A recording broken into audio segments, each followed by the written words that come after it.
Hello students, class 11th में हम दो चैप्टर्स कंप्लीट कर चुके हैं। फर्स्ट था cell the fundamental unit of life and second cell cycle and cell division, जिसमें हमने माइटोसिस और मियोसिस को डिटेल में पढ़ा था। अब नेक्स्ट चैप्टर है द लिविंग वर्ल्ड, जो आपके सिलेबस में फर्स्ट चैप्टर है। ठीक है, लिविंग वर्ल्ड में हम पढ़ेंगे कि लिविंग ऑर्गेनिजम्स क्या होती हैं, उनके क्या कैरेक्टरिस्टिक्स हैं जो कि लिविंग को नॉन लिविंग से डिफरेंट बनाते हैं। इनमें से दो तरह के कैरेक्टर हैं। एक तो ऐसे कैरेक्टरिस्टिक्स जो लिविंग ऑर्गेनिजम्स में प्रेजेंट होते हैं लेकिन कुछ नॉन लिविंग भी शो करती हैं, और कुछ ऐसे एक्सक्लूसिव कैरेक्टर जिसको हम बोलते हैं डिफाइनिंग प्रॉपर्टी ऑफ लिविंग, जो कि सिर्फ लिविंग में ही होती है और कहीं पर भी नहीं होती। ठीक है, लिविंग का मतलब हमने अब तक क्या पढ़ा है कि लिविंग वो होते हैं जो कुछ एक्टिविटीज शो करते हैं, कुछ प्रोसेसेस शो करते हैं, जैसे ग्रोथ है, रिप्रोडक्शन है, मेटाबॉलिज्म है, सेंस एंड रेस्पॉन्स है। ये सारे कैरेक्टर्स हमने पढ़े हैं। रेस्पिरेशन की एबिलिटी है, न्यूट्रिशन है, एक्सक्रीशन है। नॉर्मली ये सारे प्रोसेसेस हैं जो लिविंग को नॉन लिविंग से डिफरेंशिएट करते हैं, लेकिन यहाँ थोड़े डिटेल में पढ़ेंगे। और क्या ग्रोथ सिर्फ लिविंग में होती है या फिर कुछ नॉन लिविंग में भी होती है, तो एक एक कैरेक्टर को डिटेल में पढ़ेंगे और उसके बाद फाइंड आउट करेंगे कि मेन डिफाइनिंग प्रॉपर्टी क्या है लिविंग ऑर्गेनिज्म की। वो सबसे मेन है, सारी डिफाइनिंग प्रॉपर्टी नहीं है। ठीक है, तो हम एक एक को पढ़ते हैं। पहले ये पॉइंट्स लिखेंगे, स्टार्ट करेंगे। Planet earth is a habitat of diverse life forms including plants, animals, microbes. Millions of organisms discovered so far and a large number still remains unknown. Millions type के लिविंग ऑर्गेनिजम्स हमारे आसपास present है अर्थ पर। इनमें से बहुत सारे discover हो चुके हैं, बहुत सारे अभी डिस्कवर होने बाकी है। The organisms live in a variety of habitats like forest, mountain, deserts, oceans, freshwater bodies, hot springs, polar regions and almost every place of the earth. Living organisms हर जगह हैं। Living organisms possess some characteristics which make them different from non-living things. ठीक है, living organisms के क्या characteristics हैं जो कि उनको नॉन लिविंग से अलग बनाते हैं। तो मेन ये कैरेक्टरिस्टिक्स हम डिटेल में पढ़ने वाले हैं, जिसमें ग्रोथ है, रिप्रोडक्शन है, मेटाबॉलिज्म है, body organisation, sense and response और सेल्फ कॉन्शियसनेस। लास्ट वाली जो प्रॉपर्टी है वो सिर्फ ह्यूमन बीइंग में ही है, लिविंग में और कहीं भी नहीं। ठीक है, तो एक एक को डिटेल में स्टडी कर रहे हैं। मैं सारों को समझाऊंगा आपको और नोट्स की फोटो सेंड करूंगा, उसमें से आपको नोट्स बनाना। ठीक है, समझिए यहाँ पर अच्छे से क्या होता है। ग्रोथ, सबसे पहली प्रॉपर्टी ग्रोथ। क्या आप ग्रो कर रहे हैं। प्लांट्स भी ग्रो करते हैं और लिविंग ऑर्गेनिजम्स में जो माइक्रो ऑर्गेनिजम्स हैं वो भी ग्रो करते हैं। ग्रोथ किस तरह से मेजर की जाती है। ग्रोथ हो सकता है किसी ऑर्गेनिज्म की बॉडी साइज बढ़ रही है, उसको ग्रोथ कह सकते हैं। किसी ऑर्गेनिज्म के अंदर सेल्स का नंबर बढ़ रहा है, उसको भी ग्रोथ कह सकते हैं। किसी ऑर्गेनिज्म के अंदर बॉडी के पार्ट का साइज इंक्रीज हो रहा हो, उसको भी ग्रोथ कह सकते हैं। जैसे एग्जांपल, एक बैक्टीरिया ने पेट्री प्लेट में कल्चर मीडियम में डालें और वो बैक्टीरिया डिवाइड करके 1-2 दिन में मिलियंस ऑफ बैक्टीरिया बना दे, तो नंबर ऑफ सेल्स इंक्रीज हो गई उसमें, तो वो ग्रोथ का एग्जाम्पल है। ठीक है, फर्टिलाइजेशन से एक सेल जाइगोट का फॉर्मेशन हो और वो जाइगोट डिवाइड करके मल्टी सेलुलर एम्ब्रियो का फॉर्मेशन कर दे, तो एक सेल से हजारों सेल्स बन गई। उस एम्ब्रियो में ऑर्गन्स का फॉर्मेशन हो जाए और एक नई ऑर्गेनिज्म बन जाए, तो हम उसको भी ग्रोथ कहेंगे। Second example. ठीक है, थर्ड, पोलन ग्रेन। आपने पढ़ा है sexual reproduction in flowering plants में पोलन ग्रेन आकर स्टिग्मा पर गिरता है और स्टिग्मा पर गिरने के बाद पोलन ट्यूब का फॉर्मेशन होता है। इसका मतलब एक पोलन ग्रेन सिंगल छोटी सी सेल, उससे ग्रोथ करके और लंबी पोलन ट्यूब का फॉर्मेशन हो गया, तो ये लेंथ में इंक्रीज हुई, इसको भी ग्रोथ बोलते हैं। सीड सोइल में डालने के बाद वो जर्मिनेट होकर नया प्लांट बनाता है, प्लांट पे सारे पार्ट्स डेवलप होते हैं, वो भी ग्रोथ है। ठीक है, तो हम इस तरह से डिफाइन कर सकते हैं ग्रोथ को। Growth is the irreversible increase in cell number, size of organ, tissue और इवन ए सेल। ठीक है, ग्रोथ का मतलब है एक सेल का साइज बढ़ जाओ। जैसे अमीबा यूनिसेलुलर ऑर्गेनिज्म है, तो उसमें तो ग्रोथ ऐसे ही हो सकती है एक सेल डिवीजन होने के बाद इतनी थी और बाद में साइटोप्लाज्म बना के इतनी हो गई, तो उसकी सेल की ग्रोथ हो गई। ठीक है, इरिवर्सिबल इंक्रीज होता है। तो ग्रोथ प्लांट्स एनिमल सभी में होती है, लेकिन ग्रोथ लिविंग ऑर्गेनिजम्स का एक डिफाइनिंग फीचर नहीं है, मतलब डिफाइनिंग प्रॉपर्टी नहीं है, एक्सक्लूसिव प्रॉपर्टी नहीं है। क्यों नहीं है? क्योंकि कुछ नॉन लिविंग थिंग्स जैसे सैंड बोल्डर्स या माउंटेन्स, वो भी मटेरियल डिपोजिशन की वजह से धीरे धीरे ग्रोथ करते रहते हैं। ठीक है, मतलब लिविंग तो ग्रोथ करते ही हैं, कुछ नॉन लिविंग ऑब्जेक्ट्स भी ग्रोथ करते हैं, इसलिए ग्रोथ एक लिविंग ऑर्गेनिजम्स की डिफाइनिंग प्रॉपर्टी नहीं है। तो क्या लिविंग और नॉन लिविंग में ग्रोथ एक तरह की है? नहीं, लिविंग और नॉन लिविंग में ग्रोथ अलग अलग टाइप की होती है। नॉन लिविंग में होती है एक्सट्रिंसिक ग्रोथ और लिविंग में होती है इंट्रिंसिक ग्रोथ। ठीक है, नोट्स में से मैं जो नोट्स की फोटो भेजूंगा उसमें से नोट्स बनाने हैं। कुछ पॉइंट जो इसमें आपको नए लग रहे हैं, नोट्स में नजर नहीं आए, तो वो भी आप टॉपिक वाइज ऐड करते जाएंगे। नॉन लिविंग में एक्सटेंसिव ग्रोथ होती है, वो मेटेरियल डिपोजिशन के कारण होती है। लिविंग में इंट्रिंसिक ग्रोथ होती है। ठीक है, दोनों में ग्रोथ होती है। ग्रोथ एक डिफाइनिंग प्रॉपर्टी नहीं है।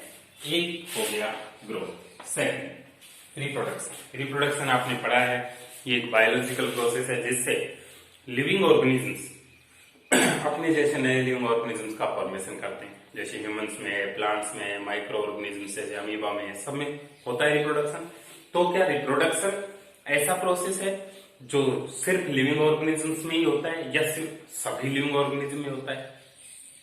रिप्रोडक्शन के आपने टाइप पढ़े, एसेक्सुअल रिप्रोडक्शन में बर्डिंग पढ़ा है हाइड्रा में, रीजनरेशन भी होता है हाइड्रा और प्लेनेरिया में, फ्रेगमेंटेशन में example fungi, protonema of moss, spirogyra यानी कि algae, filamentous algae and fungi comma protonema of moss, ये फ्रेगमेंटेशन का एग्जाम्पल है।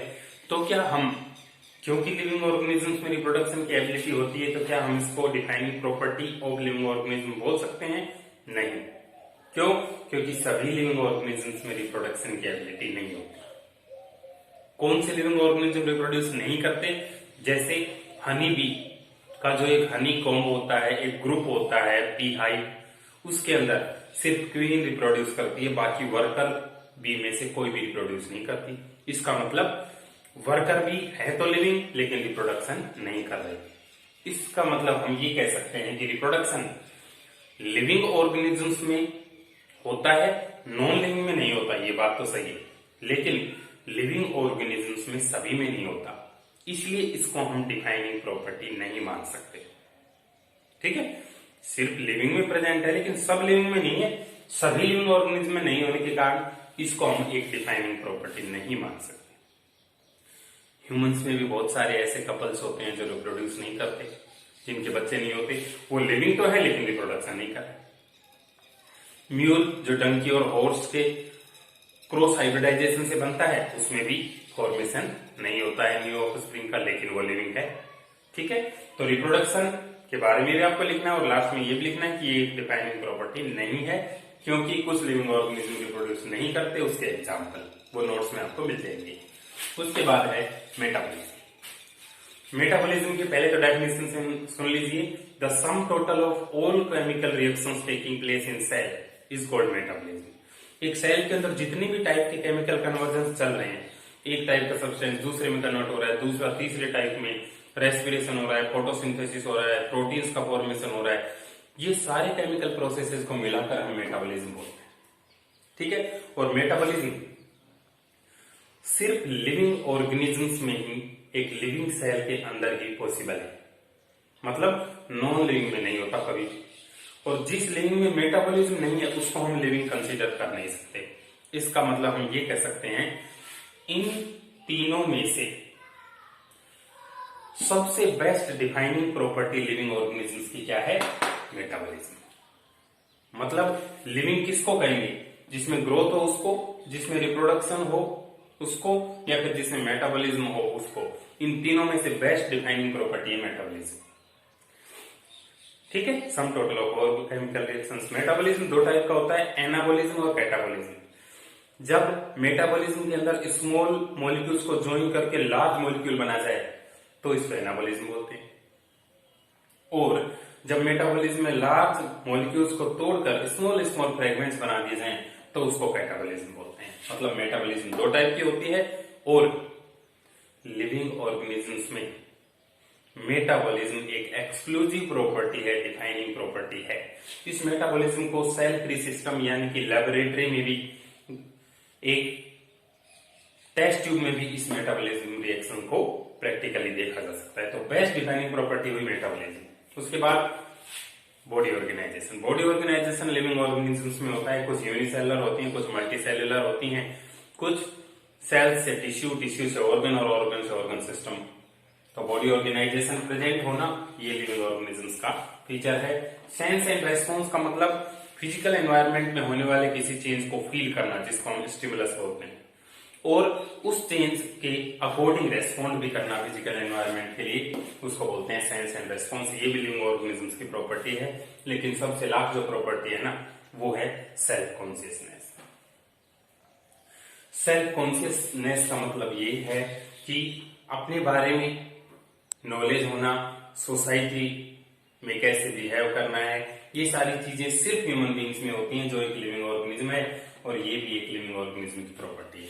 तो इन सभी टॉपिक्स को आपको डिटेल में नोट्स में से लिखना है कंप्लीटली। ठीक है, समझ गए आप क्या क्या प्रॉपर्टीज हैं और कौन सी बेस्ट डिफाइनिंग प्रॉपर्टी है।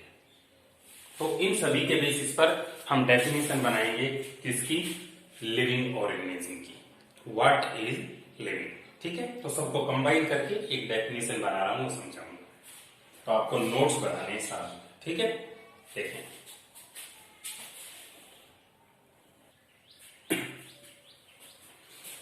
सभी कैरेक्टर्स के बेसिस पे एक डेफिनेशन बनाई है। What is living. The living organisms can be said to be self-replicating, evolving and interactive systems capable of responding to external stimuli। मतलब लिविंग ऑर्गेनिजम्स क्या है, सेल्फ रेप्लिकेटिंग, अपनी कॉपी बना सकती हैं, इवॉल्विंग, खुद में टाइम के अकॉर्डिंग चेंज लाते हैं, इवोल्यूशन करती हैं, इंटरएक्टिव सिस्टम, फिजिकल एनवायरनमेंट से इंटरेक्शन करती हैं, और एक्सटर्नल स्टिमुलाई से रेस्पॉन्ड करती हैं। तो आपसे अगर लिविंग की डेफिनेशन पूछी जाए तो ये कंप्लीट लिखें। ठीक है, सारे कैरेक्टर्स कंप्लीट होने के बाद ये क्वेश्चन लिखें, ये answer. All living organisms are linked to one another by the sharing of common genetic material but to varying degrees। सभी लिविंग ऑर्गेनिजम्स आपस में रिलेटेड हैं क्योंकि जेनेटिक मटेरियल में बहुत सारी सिमिलरिटीज हैं, लेकिन बहुत सारे डिफरेंसेस भी हैं। ठीक है, डायवर्सिटी इन लिविंग वर्ल्ड। पहला तो हमने यहां तक के पार्ट में क्या पढ़ा कि लिविंग क्या है, लिविंग के कैरेक्टर्स क्या हैं, वो सारे।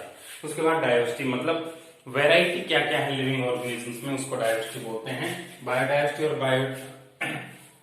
बायोडायवर्सिटी या फिर डायवर्सिटी की डेफिनेशन क्या है, the variety of living organisms present around us including plants, animals, microorganisms is called biodiversity.